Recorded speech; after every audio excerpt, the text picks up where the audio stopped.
봉수라고 하는 어떤 사람이 교통사고로 입원을 해 있는데 친구가 면회를 왔습니다. 근데 가만히 보니까 이 봉수가 목발을 짚고 다니다가 어느 순간엔 갑자기 그걸 내려놓고 멀쩡하게 걸어 다니는 겁니다. 물었어요. 야, 너 뭐냐? 아니, 너 다리 다쳐서 병원 입원한 걸 아는데 이거 멀쩡하게 걸어 다니고 어느 때 목발 짚네? 왜 그래? 아, 글쎄 말이야. 의사는 다 나았대. 깨끗하대. 근데 변호사는 목발 짚고 다니래. 네. 그게 무슨 얘기일까요? 보상을 받으려면 목발 짚고 있어야 된대요. 그러니까 나는 다 나았지만 내가 얼마나 더 받으려면 사람들 보는 데에서는 목발을 짚고 있어야 된다. 실사가 나왔을 때 그 사람이 멀쩡하게 도다니면은 절대 보상을 받지 못해서 내가 이렇게 하고 있어. 예, 이런 얘기예요. 네. 자, 오늘 저도 이런 경우 많이 경험은 하진 않았는데 그런 얘기 들은 적이 있어요. 일단 사고 나면 그냥 누워. 나 안 다쳤는데 그냥 누워. 말하지 말고 누워 있어. 그러면 다 때가 되면 도움 주는데 오니까 그렇게 하라. 이런 얘기를 제가 들은 적이 있는데 오늘 이 얘기 준비하면서 참 사람이 다 그런 건 아니겠지만은 이런 마음이 참 많이 있겠구나 하는 생각을 갖게 되었습니다. 할렐루야. 예. 기특하지 않아요? 이렇게 애쓰고 있으니. 네. 자, 오늘 읽은 마가복음 7장 18절로 23절에 있는 말씀으로 사람을 더럽게 하는 것들이 무엇인가를 말씀을 함께 나누고자 합니다. 자, 정교를 지향하면 할수록 거기에 상당한 금기들이 반드시 따라오기 마련이다라는 것입니다. 여러분, 철저한 성결을 목표로 하는 목표로 하는 모세의 율법에서 먹을 수 있는 고기와 먹을 수 없는 고기를 규정하고 있는 것은 그 좋은 신뢰가 되고 있다는 겁니다. 그런데 그런 금기들을 자세히 들여다보면 대체적으로 외부적인 것과 물질적인 것에 참으로 국한이 되어 있다는 것이에요. 이 말은 뭘까요? 보여지는 것에 마음이 다 나 있다는 뜻입니다. 그러므로 음식을 먹을 때 그 음식 그릇을 씻도록 가르친 유대교의 유전이 대표적인 그 예라고 할 수 있을 것입니다. 그런데 신약에 들어서 예수님께서 이런 말씀을 하십니다. 더러움의 근원은 어떤 물질이나 식물에 있지 아니하고 그 사람의 마음에 있다라고 천명하신 것입니다. 여기서 가리킨 마음이라는 인격을 뜻하고 지성과 감정과 의지를 나타내는 그 인격을 이야기하는 것입니다. 그렇다면 마음에서 나는 무엇이 사람을 그렇게 만드는 것인가? 오늘 읽은 본문은 예수님께서 열거한 것 가운데 세 가지 부류로 요약하여 말할 수 있다라고 하는 것입니다. 그 첫째는 음란과 간음과 음탕이 사람을 참으로 더럽게 만든다라고 말씀합니다. 여러분, 인간이 하나님을 배반하는 일은 어디서부터 출발했느냐면 마음으로부터 출발되었다는 사실입니다. 타락으로 말미암아 원죄의 주범이 바로 마음이었던 것입니다. 네가 먹는 날에는 하나님과 같이 되어. 그 전에는 그렇게 그 선악과를 바라봐도 전혀 감흥이 없었는데 네가 하나님같이 된다라고 하는 속삭임을 듣는 그 순간 마음이 정말 그럴 수도 있겠구나 하는 마음이 자리 잡으니까 그때 선악과를 따먹고자 하는 결심을 갖게 됐다라고 하는 것입니다. 그런 타락한 마음은 점점 발달하게 되어지고 마침내 음란과 간음과 음탕으로 표출되어진다라는 것이었습니다. 여러분, 우리가 잘 아시는 것처럼 소돔성이 얼마나 음란하고 부패되어 버린 성이었던가를 우리는 성경을 통하여 누누이 잘 알고 있습니다. 소돔성 사람들은 심지어 거기에 이런 하나님의 천사들, 그들을 바라보며 겁탈하려고 롯의 집으로 몰려들어간 난장판을 벌린 것을 성경은 기록합니다. 창세기 19장 4절로 해서 5절에 이렇게 증거하십니다. 그들이 눕기 전에 그 성 사람고 소돔 백성들이 노소를 막론하고 원근에서 다 모여 그 집을 에워싸고 놋을 부르고 그에게 이르되 오늘 밤에 네 집에 온 사람이 어디 있느냐 끌어내라. 내가 그들과 상관하리라. 이렇게 말합니다. 이와 같이 죄악으로 인하여 하나님께서 소돔을 불벼락으로 멸망시킨 것은 바로 성적 부패에 나타나고 있다는 것이었습니다. 그 성적 부패를 자세히 들여다보니 인간의 부패한 마음으로부터 비롯된 것임을 성경은 우리에게 증거하고 있다고 하는 것입니다. 불행하게도 오늘날 우리 시대를 살고 있는데 남녀 간의 성적 문란이 그 한계성을 분명히 넘고 있다는 것입니다. 세계 도처에서 그리고 우리나라 각지에서도 날마다 벌어지고 있는 음란한 사건들은 벌써 우리 귀를 무감각하게 만들 정도. 왜 그럴까요? 하도 듣다 보니까 뭐 그런가 보지 하고 넘어가는 마음이 우리에게 있다라고 하는 것입니다. 음탕과 음란 한결같이 우리 인간의 육체적 노예로 부패하고 타락한 존재로 전락시키고 있는 것입니다. 바로 이런 것들이 마음에서 나와 사람을 더럽히고 있다라고 성경은 말씀하고 있습니다. 여러분, 우리가 신앙생활하면서 이와 같이 음란과 가늠과 음탕한 것들이 사람을 지금 더럽히고 있다라고 성경은 계속 증거하고 있다는 겁니다. 여기서 제외될 수 있는 인간은 과연 누구이겠는가? 없습니다. 여러분과 나도 다 여기에 넘어질 수밖에 없는 연약한 자임을 성경 우리에게 지금 말씀하고 있다라고 하는 것입니다. 오늘 우리는 이 말씀 앞에서 과연 우리가 어떻게 하나님의 말씀을 의지해야 되는가를 우리 마지막에 다시 한번 상고할 터인데, 첫 번째는 바로 이와 같이 음란과 간음과 음탕이 사람을 상당히 더럽히고 있다는 것들을 얘기하고, 마지막 말세가 될수록 더욱더 이런 것들이 너무나도 자연스럽게 드러나게 되어진다는 겁니다. 둘째는 도적질과 탐욕과 속임수가 사람을 참으로 더럽게 만든다라고 말씀합니다. 타락한 마음의 본성을 일찍부터 온갖 탐욕과 기만과 도적질로 나타났습니다. 성경에 기록된 탐욕과 기만성이 가장 많았던 사람 중에 한 사람을 들라 하면 그는 누구냐? 바로 야곱일 것입니다. 실로 그는 인간이 태어나기 전부터 욕심의 노예가 되어 있다는 사실을 그의 출생 비하를 통해 묵묵히 우리는 말씀을 보고 있는 것입니다. 야곱이라는 이름 자체가 벌써 발 뒤꿈치를 잡은 자, 이는 자신의 욕심을 위하여 잡은 자라는 뜻으로 나타난 것입니다. 그가 형에서부터 장자의 권리와 축복의 기도까지 빼앗은 경위를 보면 그 간특함이 이루 말할 수 없다는 것을 보게 되는 것입니다. 우리는 또 도적의 대명사로 불릴 만한 이름이 있습니다. 바로 아간이라는 사람입니다. 그의 도적질은 인간의 욕심이 하나님의 명령을 훨씬 능가하고 있다는 사실을 뚜렷하게 제시해 주는 사건이었습니다. 더욱이 그의 도적질은 인간 비극의 원인을 밝혀주는 것으로서 그의 범죄는 이스라엘군의 참혹한 패전을 안겨다 주기까지 했다라고 하는 사실입니다. 여러분, 지금 인간의 탐욕은 죽음보다 더 깊다라고 성경은 계속 우리에게 말씀합니다. 아니, 누구에게 있어 탐욕은 가히 살인적이다 하는 겁니다. 신의 산을 출발한 이스라엘 백성이 도중에 고기를 탐하다가 이빨로 고기를 악문 채 수많은 사람들이 하나님의 벌을 받아 죽임을 당하는 그 사건이 있었습니다.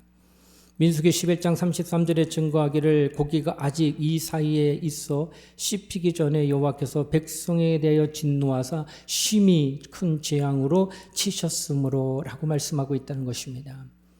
사람이 그런 겁니다. 사람이 다 욕심이 있게 되면은 물불 안 가리고 내 소득만 먼저 챙기려고 하는 그 마음이 누구에게나 있다라고 하는 걸 말씀하는 것입니다. 또한 속임수 역시 오늘 우리의 현실에서 올바른 인간관계를 파괴해버리는 치명적인 죄악으로 존재하고 있다라는 것입니다. 도적질과 탐욕과 속임수는 한결같이 우리 마음에서 나와 사람들을 더럽히고 인간성을 파괴함으로써 인간의 파멸의 길로 치닫게 하고 있다고 하는 것을 지금 계속 성경 우리에게 말씀하고 있다라고 하는 것입니다.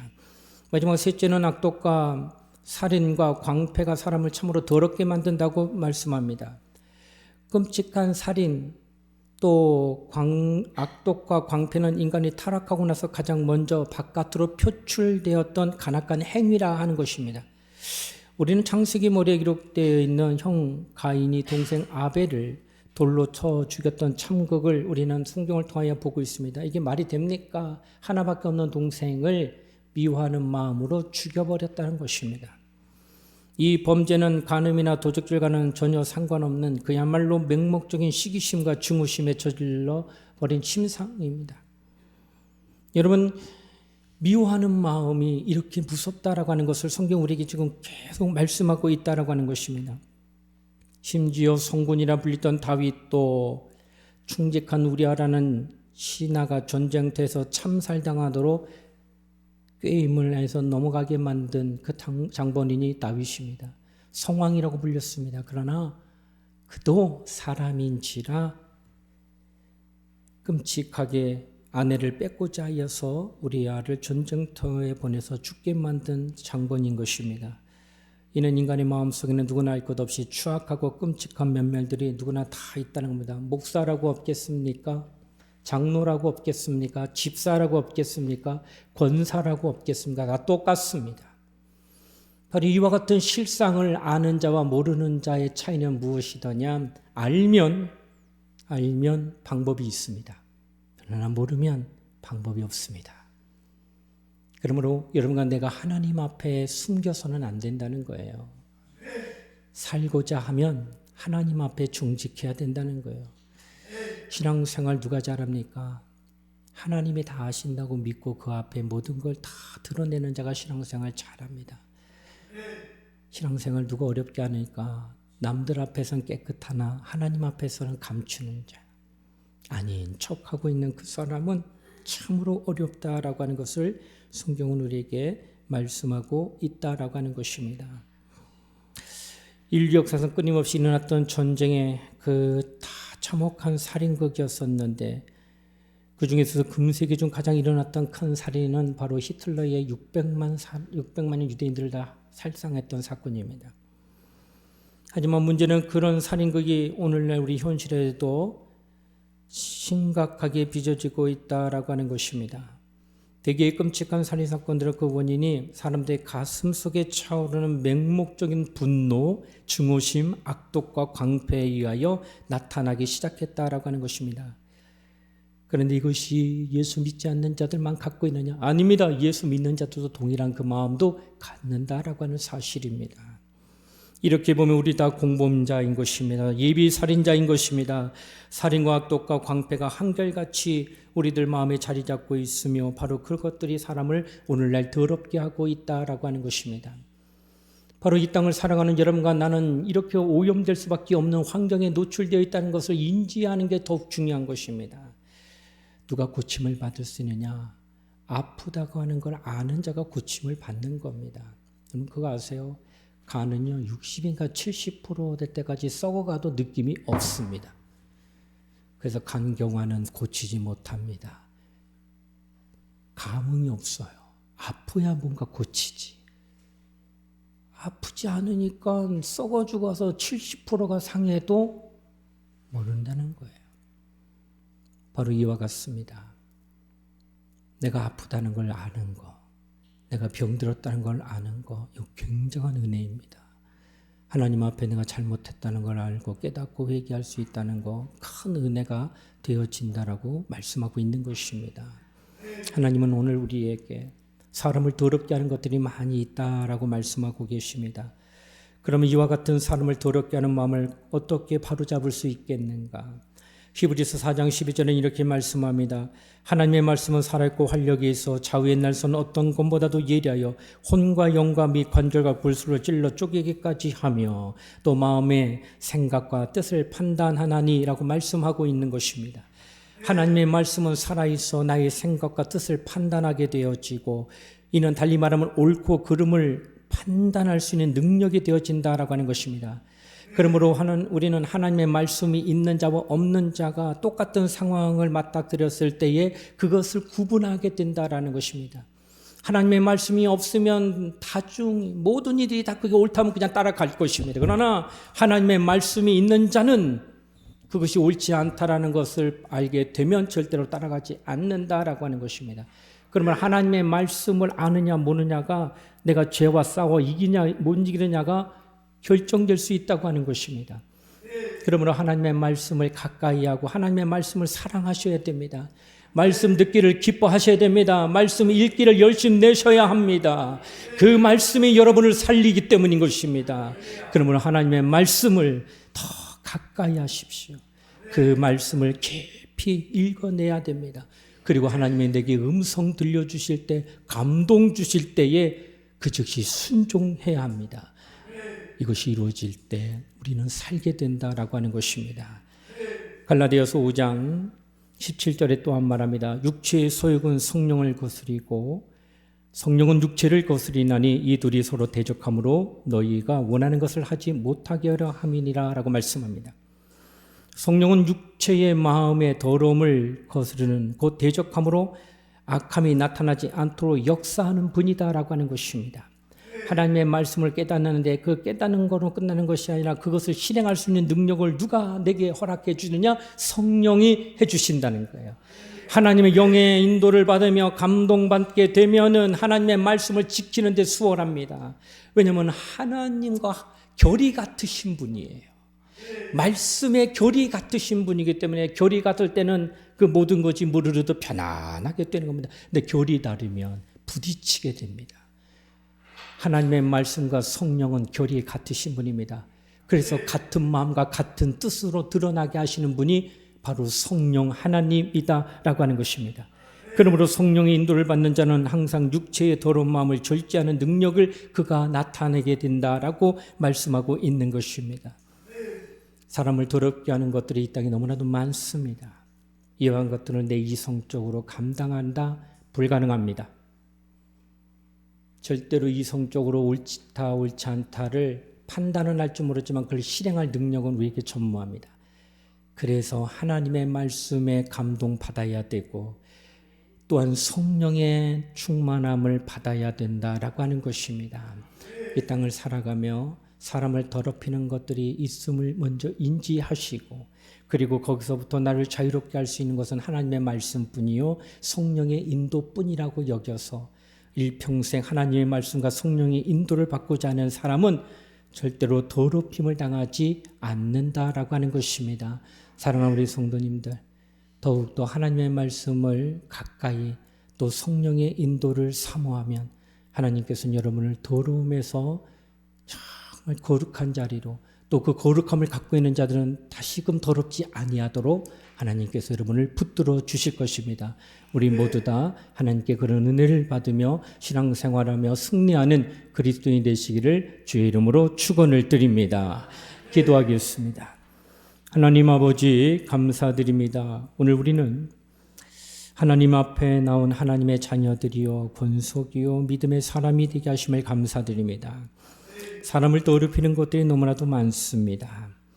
내 마음으로 말미암아 참으로 더러운 것들이 수시로 드러날 터인데 내가 내 마음을 어찌 지키리요? 오직 하나님의 말씀뿐이요 오직 성령의 충만뿐임을 고백합니다. 그러므로 우리 모든 성도님들은 하나님의 말씀과 성령의 인도로 사람을 더럽게 하는 것들로부터 자신을 지킬 수 있는 거룩한 성도가 되도록 축복하여 주시옵소서. 감사를 드리며 거룩하신 예수님 이름 받들어 기도드리옵나이다. 아멘.